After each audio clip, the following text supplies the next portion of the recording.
ایسی چالاک اور تیز ترار ہے کہ اس نے ایک طرف سپر ماسٹر کو اور دوسری طرف فرحاد کی ٹیم کو کچھ عرصے تک نچا کر رکھ دیا تھا۔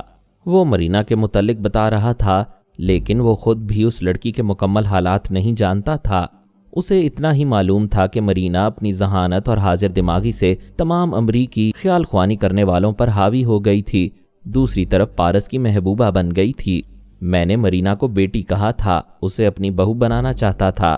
سپر ماسٹر سے جتنے ٹیلی پیتھی جاننے والے چھین لیے تھے وہ سب مرینا کو لوٹا دیے تھے تاکہ وہ ہم پر بھرپور اعتماد کرے اور ہماری ٹیم میں رہے۔ اس نے قسمیں کھا کر اپنی محبت اور وفاداری کا یقین دلایا تھا، اور اس میں شبہ نہیں کہ وہ پارس کو دل و جان سے چاہتی تھی، لیکن اس کے اندر بے اعتمادی تھی۔ اسے بھی ہم نے برداشت کیا۔ پھر ایک ایسی بات ہوئی جس نے ہمیں اس سے بدظن کر دیا۔ بات یہ تھی کہ ایک ٹیلی پیتھی جاننے والا وارنر ہیگ جزیرہ پٹویا میں رہتا تھا اور ایک مسلمان لڑکی حمائلہ سے محبت کرتا تھا۔ اس نے حمائلہ سے شادی کرنے کے لیے اسلام قبول کر لیا۔ یہ بات مرینا کو بری لگ گئی۔ اس نے پارس سے کہا، تم بھی مجھ سے شادی کرنے کے لیے عیسائیت قبول کر لو۔ پارس نے سمجھایا کہ یہ اپنے اپنے دل اور مزاج کی بات ہے۔ ایک مذہب چھوڑ کر دوسرا مذہب قبول کر لینے سے آدمی عیسائی یا مسلمان نہیں ہو جاتا۔ کسی بھی مذہب سے تعلق رکھنے کے لیے دل میں عقیدے کا مستحکم رہنا لازمی ہے۔ پارس نے کہا، جب میرے دل میں اسلام مستحکم ہے تو اپنی ضد سے عیسائی بننے کو نہ کہو۔ مذہب جبر سے نہیں، دل کی رضا سے قائم رہتا ہے۔ مرینا نے ادھر سے ناکام ہو کر اس مسلمان لڑکی حمائلہ کو سزا دی۔ اس کے اور وارنر ہیگ کے دماغوں میں زلزلہ پیدا کیا تاکہ وارنر اسلام سے پھر عیسائیت کی طرف آئے اور حمائلہ وارنر کو چھوڑ کر آئندہ کسی کو مسلمان بنانے سے توبہ کر لے۔ اس بات نے مجھے مجبور کیا کہ میں مرینا کو سزا دوں۔ پہلے تو میں نے وارنر ہیگ اور حمائلہ کو اس کے انتقام سے بچا کر دونوں کو اس کی خیال خوانی کے ظلم سے بہت دور بھیج دیا۔ پھر میں نے اس پر تنویمی عمل کر کے اسے اپنی معمولہ بنا لیا۔ تب اس کا غرور ٹوٹ گیا۔ تب اس نے تسلیم کیا کہ وہ طاقت کے غرور میں گمراہ ہو گئی تھی۔ اب وہ مجھے اپنے دماغ سے نہیں نکال سکے گی۔ اس کا ایک ہی راستہ ہے کہ زندہ رہے لیکن دنیا والوں سے منہ موڑ لے، دوستی اور دشمنی کے تمام راستے چھوڑ کر خدا کی خوشنودی کا راستہ اختیار کرے۔ میں بعد میں وقتاً فوقتاً اس کے دماغ میں جاتا تھا اور معلوم کرتا تھا کہ وہ خدا کی خوشنودی حاصل کرنے کے لیے کون سا راستہ اختیار کر رہی ہے۔ اس نے ایک لمبا سفر شروع کیا تھا۔ مختلف ملکوں میں بھٹکتی ہوئی تبت کے شہر لاسا پہنچ گئی تھی۔ وہاں ایک بوڑھے بھشکوں سے من کی شانتی اور آتما کی شکتی کا درس لینے لگی اور اس کے لیے مختلف عملی مشقوں سے گزرنے لگی۔ یہ ایسا بور کرنے والا عمل تھا کہ میں بیزار ہو گیا۔ مرینا کے دماغ میں جانا چھوڑ دیا۔ دوسرے معاملات میں مصروفیات اتنی بڑھ گئیں کہ پھر کبھی مرینا کے پاس جانے کا خیال نہ آیا۔ ماسک مین اتنی تفصیل سے مرینا کے معاملات نہیں جانتا تھا۔ وہ اپنی معلومات کے مطابق فوجی افسران اور 12 افراد کو بتا رہا تھا کہ جو لڑکی فرحاد کو اور امریکہ کو چکر دے سکتی ہے وہ ہمارے قابو میں آ جائے تو ہم اس کا برین واش کر کے اس بار اسے جوجو اور الپا کی طرح آزاد نہیں چھوڑیں گے، اسے ایون راسکا کی طرح قیدی بنا کر رکھیں گے۔ ایک جاسوس نے کہا، سر میں کچھ پوچھنے کی اجازت چاہتا ہوں۔ اجازت ہے، ضرور پوچھو۔ سر، تبت جا کر مرینا کو کسی بدھ مندر میں تلاش کرنا ہے۔ مانا کہ وہ غیر معمولی صلاحیتیں رکھنے والی لڑکی ہے، پھر بھی کس قدر غیر معمولی ہے؟ کیا ہم 2-4 مرد اسے گرفتار نہیں کر سکیں گے؟ کیا ہم اس کے ٹیلی پیتھی جاننے والے دماغ کو کمزور بنا کر یہاں نہیں لا سکیں گے؟ ایک اور جاسوس نے سوال کیا، کیا مرینا تنہا نہیں ہے؟ اس کے ساتھ باڈی گارڈز رہتے ہیں؟ ماسک مین نے کہا، ایسی کوئی بات نہیں ہے، وہ شاید وہاں تنہا ہے۔ اسے دھوکے سے اعصابی کمزوری میں مبتلا کرو گے تو ہمارا ایون راسکا اس کے دماغ پر قبضہ جما کر آسانی سے اسے یہاں بلائے گا۔ لیکن 2 باتیں کھٹک رہی ہیں۔ سبھی ماسک مین کو سوالیہ نظروں سے دیکھنے لگے۔ وہ بولا، ہم نے پہلے جوجو کو اغوا کیا، وہ پارس کی بیوی تھی، پھر الپا کو اغوا کیا، وہ پارس کی محبوبہ تھی، اور جس مرینا کو لانے جا رہے ہو وہ بھی پارس کی دیوانی ہے۔ پارس کی کوئی چیز ہماری مٹھی میں نہیں رہ سکی۔ یہ تیسری جو ہاتھ آنے والی ہے، اس کے پیچھے جو مصیبتیں آئیں گی اس پر ہمیں پہلے سے غور کرنا چاہیے۔ ایک افسر نے پوچھا، دوسری کون سی بات کھٹک رہی ہے؟ ماسک مین نے جواب دیا، تبت ہم سے دور ہے لیکن پارس کے نزدیک ہے۔ موجودہ اطلاعات کے مطابق وہ دونوں باپ بیٹے پاکستان میں ہیں۔ اگر وہ افغانستان اور ازبیکستان کی طرف آئیں گے تو تبت اور قریب ہو جائے گا۔ کیا پارس کو یہ معلوم ہے کہ مرینا تبت میں ہے؟ یہ ابھی معلوم نہیں ہوا، لیکن مرینا کی طویل روپوشی سے اندازہ ہوتا ہے کہ وہ ایک دوسرے سے بچھڑ گئے ہیں۔ یہ اچھی بات ہے کہ پارس تبت میں مرینا کی موجودگی سے بے خبر ہے۔ اگر کسی وجہ سے وہاں پہنچ بھی جائے گا تو ضروری نہیں کہ اسے ڈھونڈ نکالے، تب تک ہم اسے لے آئیں گے۔ خدا کرے ایسا ہی ہو، لیکن ایک اور اہم بات ہے جو پارس کے ریکارڈ میں درج ہونے والی ہے، اور وہ اہم بات یہ ہے کہ وہ آدھا انسان اور آدھا سانپ ہے۔ سب نے یوں چونک کر دیکھا جیسے ماسک مین بے تکی باتیں کر رہا ہو۔ اس نے کہا، شاید آپ یقین نہ کریں، لیکن یہ ٹیم جو وہاں جا رہی ہے اس کے ہر فرد کو یہ یاد رکھنا چاہیے کہ پارس میں زہریلے سانپ کی خصوصیات ہیں۔ وہ جسے ایک بار گلے لگا لیتا ہے اس کے جسم کی بو کے ذریعے اسے دوبارہ تلاش کر لیتا ہے۔ اگر وہ تبت پہنچے گا اور مرینا لاکھ بھیس میں بھی چھپی رہے گی اور اس کے قریب سے گزرے گی تو وہ اسے جانے نہیں دے گا اور اسے لے جانے والوں کے لیے مصیبت بن جائے گا۔ کیا آپ لوگوں کو میری عقل پر بھروسہ ہے کہ میں نارمل رہ کر یہ حقائق بیان کر رہا ہوں؟ سب کے سب ایک دوسرے کو سوالیہ نگاہوں سے دیکھنے لگے۔ ان کی نظریں پوچھ رہی تھیں کہ ماسک مین کی باتوں پر کہاں تک اعتماد کیا جائے، لیکن وہ ماسک مین تھا، کسی چوپال میں بیٹھ کر قصہ خوانی کرنے والا شخص نہیں تھا۔ ایک بہت بڑے ملک کے سربراہان میں سے ایک تھا۔ اس کی زبان سے نکلا ہوا ہر فقرہ پتھر کی لکیر ہوتا تھا۔ سربراہان ملک کے احکامات جائز ہوں یا ناجائز ان کی تعمیل کرنی پڑتی ہے، بیانات صحیح ہوں یا غلط ان کو تسلیم کرنا پڑتا ہے۔ یوں بھی دنیا میں بڑے بڑے عجوبے ہیں، پارس کو بھی ایک عجوبہ تسلیم کر لینے میں کوئی مذائقہ نہیں تھا۔ 12 افراد کی ٹیم نے یہ بات گرہ میں باندھ لی کہ اس عجوبے سے سامنا ہوگا تو اسے ذرا آزمائیں گے، اس سے ذرا ٹکرائیں گے۔ سانپ ہوا تو سانپ کی طرح سر کچل دیں گے، آدمی ہوا تو گولی مار دیں گے۔ کوئی 1 برس پہلے سونیا سہنی اور علی تیمور ایک ساحر اعظم کو جہنم میں پہنچانے تبت آئے تھے۔ میں نے ان واقعات کو قلم بند کرتے ہوئے تبت کے متعلق بہت کچھ لکھا تھا۔ اب میری داستان کا ایک حصہ پھر اس علاقے میں گردش کرنے آیا ہے۔ پہلے جادوگر پاپا ڈوک کا ذکر ہوا تھا، اب تبت کے لاما کا ذکر کروں گا۔ یہ ذکر معلوماتی بھی ہوگا اور دلچسپ بھی۔ ساری دنیا میں تبت کے لاما بہت پراسرار سمجھے جاتے ہیں۔ ان کے متعلق طرح طرح کی قیاس آرائی کی جاتی ہے۔ زمانہ قدیم کے سیاحوں نے لاما کو جادوگر کہا ہے، مذہبی تواریخ میں یہ پراسرار پجاری کہے گئے ہیں، یہ بدھ مت کے بھشکو کہلاتے ہیں۔ حقیقت یہ ہے کہ زمانہ قدیم سے دور جدید تک یہ روحانی پیشوا رہے ہیں، بڑی عبادت اور سخت ریاضت سے روحانیت کی گہرائیوں میں ڈوبتے ہیں۔ لاما کے معنی ہے ٹیچر یعنی تعلیم دینے والا۔ یہ لاما روحانیت کا درس دیتے ہیں۔ مرینا یہی درس حاصل کرنے تبت کے شہر لاسا میں آئی تھی۔ لاسا میں ایک جو کھنگ مندر ہے جس کی چھت سونے کی ہے۔ مندر میں تو یوں سب ہی عبادت کے لیے آتے ہیں، لیکن اس کی وسیع و ریز چھت پر ایک کھلی درس گاہ ہے جہاں صرف روحانیت کی تعلیم حاصل کرنے والے آتے ہیں۔ مرینا نے اس درس گاہ میں آ کر وہاں کے انچارج سے کہا، میں یہاں تعلیم حاصل کرنے اور یہاں کے ہاسٹل میں قیام کرنے آئی ہوں۔ انچارج نے اسے ایک ٹک دیکھا۔ وہ امریکن حسینہ دودھ کی طرح سفید اور انگارے کی طرح سرخ تھی۔ تیور بتا رہے تھے کہ وہ مزاج میں بھی دودھ کی شیرینی اور انگارے کی تپش رکھتی ہے۔ وہ اعتراض کرنا چاہتا تھا کیونکہ وہ جس ملک سے آئی تھی اس کے سفارت خانے کی اجازت کے بغیر وہاں قیام کرنے اور تعلیم حاصل کرنے کی مجاز نہیں تھی۔ لیکن اس سے پہلے کہ وہ اعتراض کرتا، مرینا نے اس کے اندر پہنچ کر اس کی سوچ میں کہا، مجھے اعتراض نہیں کرنا چاہیے، یہ اپنے ملک سے پاسپورٹ، ویزا اور یہاں قیام کرنے کا اجازت نامہ لے کر آئی ہوگی۔ اس نے کہا، تم پاسپورٹ اور یہاں قیام کرنے کا اجازت نامہ پیش کرو، تمہیں داخلہ مل جائے گا۔ وہ بڑے گھمبیر لہجے میں بولی، مسٹر فونگلو، میں زندہ دکھائی دے رہی ہوں مگر بھٹکی ہوئی آتما ہوں۔ دنیا کے ایک سرے سے دوسرے سرے تک جانے کے لیے ایک روح کو پاسپورٹ کی ضرورت نہیں پڑتی۔ وہ حیرانی سے بولا، میں آج پہلے دن یہاں ڈیوٹی پر آیا ہوں، کوئی میرا نام نہیں جانتا، پھر تمہیں میرا نام کیسے معلوم ہوا؟ پھر اسے یاد آیا کہ وہاں کے معلم نے سمجھایا تھا، یہ روحانی علوم کی درسگاہ ہے، یہاں عجیب و غریب ہستیوں سے سامنا رہتا ہے، پھر روحانیت کے طالب علم معزز اور مقدس سمجھے جاتے ہیں، ایسی ہستیوں سے بحث نہیں کرنی چاہیے۔ اس نے سوچا، یہ خود کو بھٹکی ہوئی آتما کہہ رہی ہے، شاید یہ سچ ہے، یہ آتما ہے، تبھی میرے اندر گھس کر میرا نام معلوم کر لیتی ہے۔